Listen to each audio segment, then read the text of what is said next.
Hi, and welcome to July's newsletter. I'm Leanne DeSanto, the Assistant Director here at LearningRx, Costa Mesa, Irvine. And in celebration of our Independence Day, 4th of July, I wanted to do a little video about how do we raise independent children. And I'm calling it the most important job of every parent. And I believe that is the most important job, is to raise independent kids, raise kids that are able to get out in the real world and do for themselves and think for themselves and problem solve and be able to do all of the things that they need to do to live, to thrive, to be successful, to be productive members of society, like all those important things. And raising kids to be independent thinkers and to take a proactive role in their lives can be a little scary for parents, right? Because sometimes we like to be needed and this need to be needed as parents. But don't worry, they're always going to need you. So I want to cover 3 things today that will help kids become more independent. Now, there's lots of things that you could do, but I think these 3 things are really the core. And the first one is to encourage effort.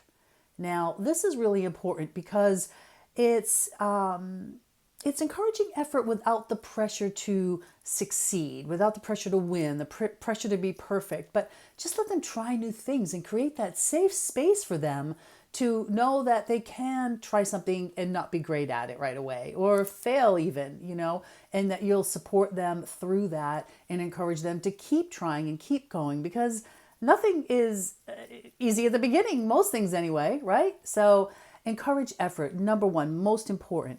The second one is to promote problem solving. Now, this is really a big one because as parents, sometimes we want to rush in and solve all their problems for them. If they come to us, crying or upset about something, we want to, how can I help you? I want to solve it for you. But if we promote problem solving and turn it back over to them, and the best way to do that is through like how questions, how could you have done that differently? Or how can you make sure you get up on time for school? Or how could you help your sister when she's struggling with XYZ? Something like that, where you're asking a how questions instead of just rushing in and trying to solve it for them.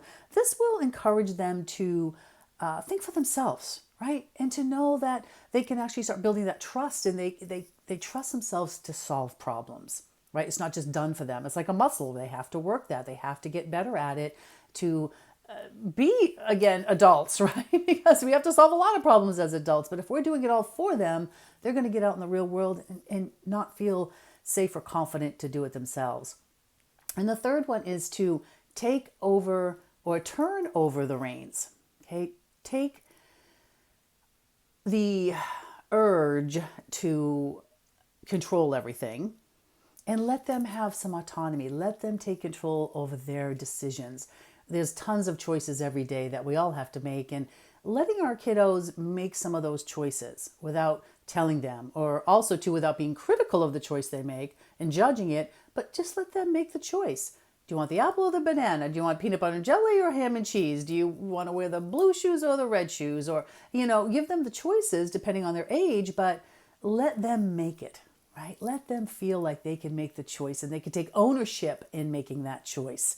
So those are the 3 most important things, I believe, in terms of things that we can start shifting to allow them the autonomy, allow them to feel more independent in their life, in their choices, in how they solve their problems and things that they try. So again, encourage effort, really important.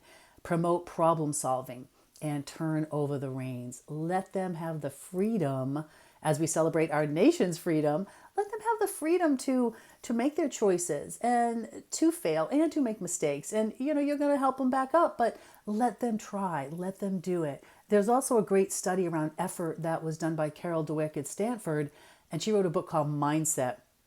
I might mess this up a little bit, but the crux of the research was, I believe she worked with middle schoolers, 5th graders. She gave them a test. And then half the group, they were praised on how they did on the test. Oh, you got an A, that's awesome. A's are great, that type of thing. The second half was praised on their effort. Wow, you must have worked really hard for that. You studied a lot. that type of thing. And then she gave them another test, but gave them a choice. They could either take a test at the same level that the first test was, or a harder test. And the research showed that the students that got praised on the grade and the outcome wanted to take the same level test, right? Because they didn't want to fail. They want to get the praise for getting the better grade. And the second group, who praised on the effort, actually wanted the harder test because they wanted to work harder. So that's another little thing around effort. It's a great study, very famous study, that praising our kids for their effort over the outcome also will create that environment that they'll want to try harder things. They'll want to push themselves more, which is really important, and what we want them to do to grow and not just settle, right? So I want to end with this famous quote, and I believe it was Maria Montessori who said it: "Never do for a child what they can do for themselves."